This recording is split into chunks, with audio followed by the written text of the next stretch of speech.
Pessoal, aqui é o Anderson Souza, paraense investidor. Pessoal, hoje eu quero trocar a seguinte ideia e fazer a seguinte reflexão com vocês aqui. Olhem só, quando eu era mais jovem, o meu maior sonho, o meu maior projeto era o quê?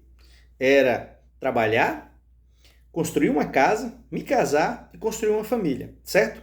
Eu vivia bolando na casa de um e na casa de outro. Mamãe morreu em 1996, eu tinha 9 anos. Eu fui morar um tempo com minha avó, fui morar um tempo com as minhas tias, com os meus tios. E aí eu ficava bolando na casa de um e na casa de outro. Então, isso era o meu maior sonho. Conseguir um emprego, carteira assinada, certo? Construir uma casa, me casar e construir uma família. E aí eu fui trabalhando, eu era adolescente, fiquei jovem, consegui trabalhar, consegui comprar um terreno, fiz minha casa, consegui uma esposa sensacional, construir a minha família, que era o meu maior objetivo, certo? Isso me faz e me traz a sensação de ser um homem muito próspero. Só que o que acontece? Pessoal, eu nunca dei muita importância para essa questão de reserva de emergência, certo? Eu juntava algum dinheiro, mas às vezes sem propósito, e acabava gastando. Sempre que surgiam os primeiros problemas, as primeiras dificuldades, eu já ia lá e gastava, certo? Muitas vezes com coisas que não era tão necessárias e que não trouxe bons resultados. Aí, pessoal, o que acontece? O tempo foi passando, quando eu fui chegando aí próximo dos 38 anos, eu comecei a analisar que eu tinha muitos resultados na minha vida que eram interessantes. Tá? A exemplo, a construção da minha casa, a construção da minha família. Isso era uma das coisas que eu era muito agradecido. Só que eu também tinha outros resultados que não me traziam aquela felicidade e não me deixaram satisfeito. Por exemplo, eu tomei várias decisões erradas, acabei fazendo vários investimentos mal sucedidos e acabei criando um montante de dívidas aí na casa aí dos quase 475 mil reais. Tá? Foram decisões erradas. Eu investi em várias coisas que não tive sucesso. Tá? Poderia ter dado certo, mas não deu. Tá? Mas não vou chorar pelo leite derramado. Eu tenho que buscar soluções para sair dessas dívidas. E eu estou buscando. Mas o que eu quero chamar a sua atenção aqui hoje é o seguinte. Eu nunca dei importância para essa questão de reserva de emergência. Certo? E a reserva de emergência, quando você vai ver qualquer especialista na área de finanças, a primeira coisa que eles falam é que você deve ter uma reserva de emergência. Essa reserva de emergência, ela deve ter um custeio aí das suas despesas entre 3 e 6 meses, tá? Então, mas eu nunca dei importância para isso, porque assim, eu tinha em mente o quê? Todo mês eu recebo, caso eu precise, eu tenho crédito, eu vou lá e pego um crédito. Se eu for demitido, eu tenho um seguro-desemprego, eu tenho ali a rescisão, e isso vai suprir as minhas necessidades por um tempo, certo, pessoal? Só que o que acontece? Eu resolvi e falei assim, ó, meus resultados eu não estou satisfeito, eu vou fazer alguma coisa para mudar eles, tá? Primeiro, sair das dívidas, porque uma das coisas que eu prezo muito é o meu nome, certo? Eu não quero permitir que eu perca credibilidade deixando de pagar as dívidas, eu estou pagando, tá? Todas as minhas dívidas, mas o que acontece? Eu falei, eu tenho que fazer algumas coisas porque esses resultados, eles não estão me agradando. E um homem ou uma mulher, pessoal, ele só consegue mudar um comportamento quando ele cria consciência desse comportamento e ele entende que ele deve mudar. Enquanto ele não criar consciência da realidade, ele não consegue mudar ela. Então eu criei consciência da minha realidade e aí eu estou fazendo o quê? Uma maratona de registro, tá? De que o que eu estou fazendo para sair das dívidas. Comecei a construir uma reserva de emergência, depois que já estava tudo avacalhado, as finanças, né, todo endividado, eu falei assim, não, agora eu tenho que construir uma reserva de emergência. Só que antes de construir a reserva de emergência, o que eu fiz? Mesmo com o pouco recurso que eu tinha, pessoal, olhem só, eu acabei investindo em algumas criptomoedas. Não foram muito, foram R$ 1.272. Eu comprei algumas ações, eu comprei R$ 1.000 de ações aí de alto risco, Ambipar e Azul. São ações que eu queria contar com a sorte.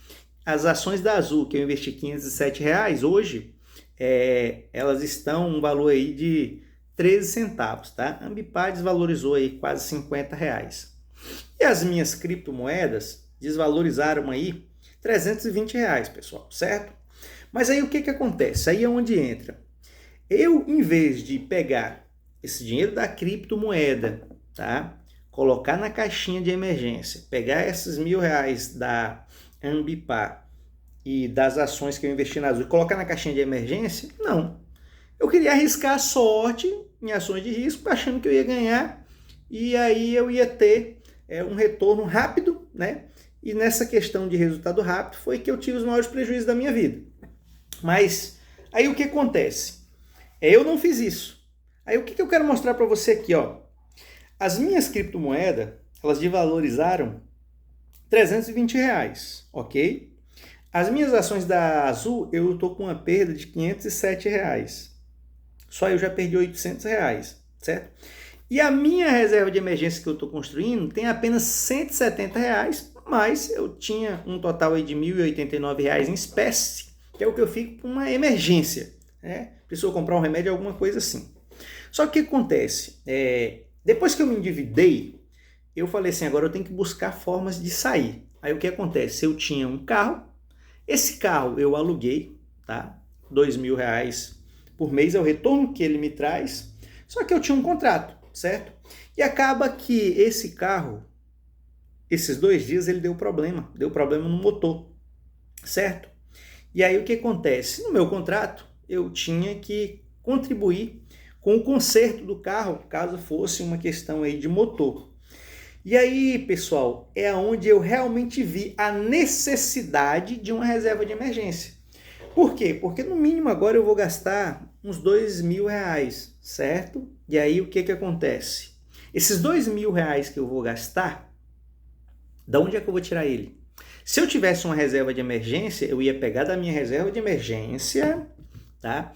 Eu iria bancar o conserto do veículo e quando o veículo voltasse a rodar, o que acontece? Quando eu recebesse o primeiro aluguel, eu colocaria na reserva de emergência novamente. Só que a minha reserva de emergência ela é muito pequena. Então, o que eu vou fazer? Eu vou pegar todo o dinheiro que eu tenho, uns R$1.200, e agora eu vou ter que fazer o quê? Porque eu me desfiz, cancelei todos os cartões, tá? Foi uma das coisas que eu fiz aí para controlar as minhas finanças.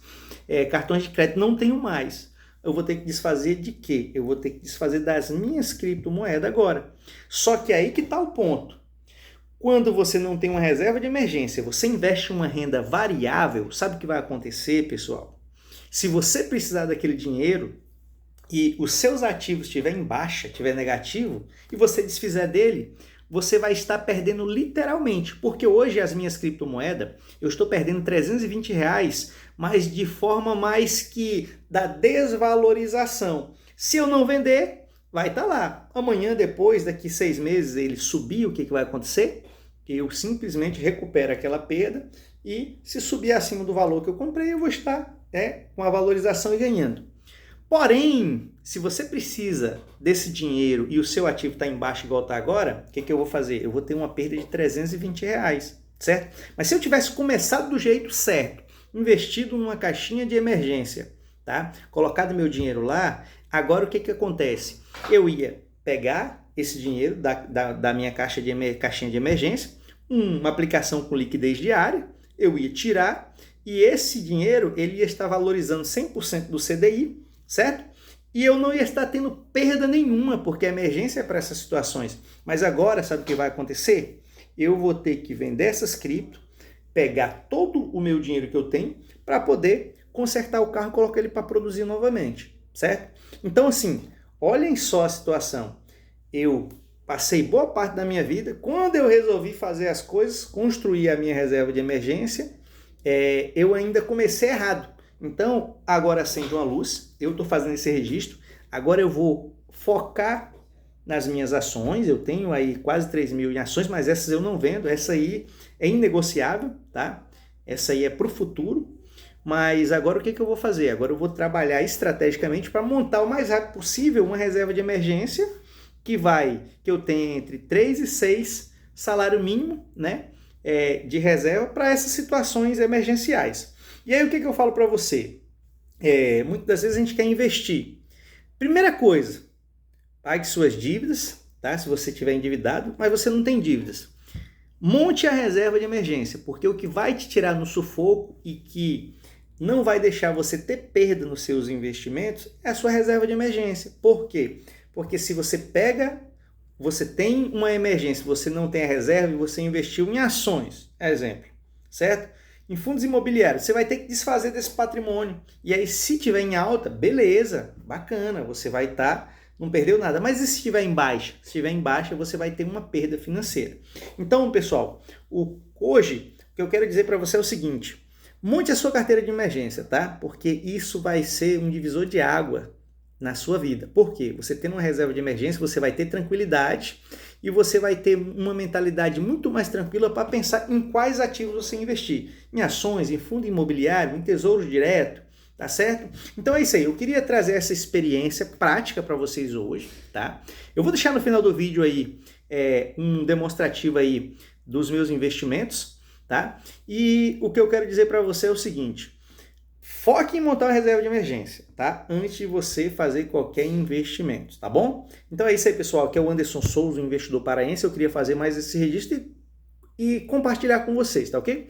Se você gostar desse vídeo, deixe seu like, se inscreva no canal e vamos junto aí mudando a nossa mentalidade, vamos junto aí construindo uma vida rica e abundante e cada um, dentro do seu conhecimento, da sua realidade, fazendo aquele investimento que vai nos trazer ao longo do tempo aí satisfação e um retorno, tá ok? Um forte abraço, fiquem todos com Deus.